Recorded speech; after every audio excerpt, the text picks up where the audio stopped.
Blessings and welcome to today's Law Enforcement Daily Devotional. Today we are in Ecclesiastes. We're going to finish out the book in chapters 8 through 12.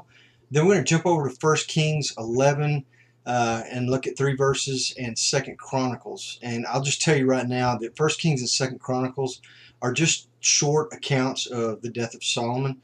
So I'm not going to go into those, but they are part of the story in Ecclesiastes because we're kind of finishing up Solomon's story here. But today, got into Ecclesiastes chapter 8, verse 1, and just like in days and weeks past, there are so many law enforcement takeaways just in chapter 8 that it'll take most of our time. And yeah, so let's hop into chapter 8, verse 2. It says, now, before I start that, we've got to understand that Ecclesiastes was written by Solomon, who was given all this great wisdom by God.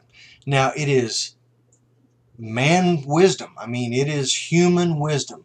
So that's the perspective that King Solomon that's the glasses he's looking through. So when we see this, we've got to understand he's talking as a king would talk to the subjects. So he's saying in verse 2, I say, keep the commands of the king because of the oath before God. So I thought, well, gosh, law enforcement officers, we take oaths. Is this an oath that we should obey the king because of an oath that Solomon took? Or without getting into that, I'll tell you, I researched it. I looked through all 1st, 2nd Kings, 1st, 2nd Chronicles, 1st, 2nd Samuel, everywhere I could find, and I found a lot of places where Solomon prays, where Solomon gets wisdom from God, but there is no documentation of Solomon ever actually taking an oath. So I thought, okay, is this the oath of a person who follows God? Because it says the oath. I mean, it's like it is the only oath. And we understand that the only oath that counts is our oath to God. When we decide to live for Jesus Christ, we make that commitment, that covenant to follow him all the days of our lives and be image bearers of God. We want to reflect his image everywhere we go. With the Jews back in these times, the Jewish people would make a commitment and they would make a covenant and an oath to God. So we're going to look at this from the oath of a believer in God, and then we'll just kind of skim over law enforcement oath real quick. But it says we're to keep the commandments of the king because of our oath. And we know as New Testament believers that we obey the authority set before us because Romans 13 spells that out, and it says we have to do it. Now, I understand that's New Testament. But Old Testament was very similar. And when we look at where it says keep the commandments of the king, we obviously don't live in King Solomon's times, so it would be ridiculous for us to think, gosh, I must obey King Solomon's commands. No, we have to look at this verse and see how it applies to us today. So the king represents authority. So by understanding that, it basically says keep the commandments of the authority set before you, which is the same thing that Romans chapter 13 says. It's kind of like this is the Old Testament Romans 13 compared to our mandate in the New Testament Romans 13. And I really like that Romans 13 is confirmed. It's like you've got the Old Testament saying, but let's go ahead and confirm it for New Testament believers so they don't just look at that and go, oh, that's Old Testament. No, it's for Old and New Testament. So it's really cool how it is in both Testaments. So seeing that, we understand that we are to obey the authority set before us.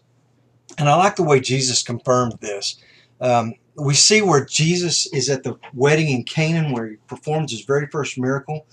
And the Old Testament 10 Commandments say, obey your father and mother. Well, Jesus' mom there, and she tells the servants, follow him and do whatever he tells you to do. And Jesus is, because they ran out of wine, Jesus is like, Mom, why are you involving me in this? Nevertheless, he obeys the command of his mom because she was the authority set before him. It's really interesting. Then when Jesus is brought in for the 6 trials right before he's crucified, the high priest gives him an order. And back in those days when the high priest gave you an order to do something or to tell you to testify, a good Jew was held to that and had to obey that authority. Jesus is keeping his mouth shut, and then all of a sudden the high priest says, "Tell us who you are." And he confronts Christ, and Christ obeys his authority, and he says, "It is as you say. I am the Son of Man. I am God's Son. I am who I am." I mean, so he obeys the authority and sets that example. Then, kind of the last example I want to hit, when he's standing before Pilate, and Pilate's asking him questions, and he really doesn't answer Pilate, and Pilate says, "Don't you understand? I have the authority to set you free or condemn you to death." And Jesus speaks up and says, "You have no authority except that which my Father has given you." Kind of just a confirmation of this obeying authority. And even while Jesus was in human form on this earth, he obeyed the authority set before him. Now, we've got to understand, and it goes into that as we go in chapters 3 and 5 and on through chapter 8, that we will obey the authority set before us like God commands us until it violates God's orders or God's commands. You can have a bad leader give you an order that is contrary to what your actual policy says. You don't have to follow that leader. You follow policy, because that leader is actually out of policy when he gives you a bad order. So the authority you obey in that instance is the policy of your government. It's not just one rogue person who gives a bad order. And that's found in chapter 8, verse 5. He who keeps a royal command, experiences no trouble, for a wise heart knows the proper time and procedure. So you know the proper procedure. Anyway, ran out of time. Great read today. If you missed some of these things, go back and read Ezekiel or Ecclesiastes, especially chapter 8, good law enforcement chapter.